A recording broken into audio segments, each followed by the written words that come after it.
மறைந்த நடிகர் சிவாஜி கணேசனின் பிறந்தநாள் விழா நிகழ்ச்சியில் சிவாஜி பேசிய கட்டபொம்மன் வசனத்தை சிறுவர்கள் மழலை மொழியில் பேசி அசத்தினர்.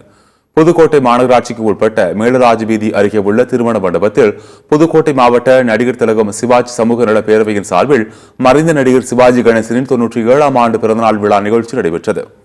இந்த நிகழ்ச்சிகள் சிவாஜி வேடமணிந்த சிறுவர்கள் சிவாஜியின் திருவுருவ படத்திற்கு மலர் தூவி மரியாதை செலுத்தினர். மேலும் நடிகர் திலகம் சிவாஜி கணேசன் பேசிய கட்டபொம்மன் திரைப்படத்தின் வசனத்தை மழலை மொழியில் பேசி நடித்து காண்பித்தனர்.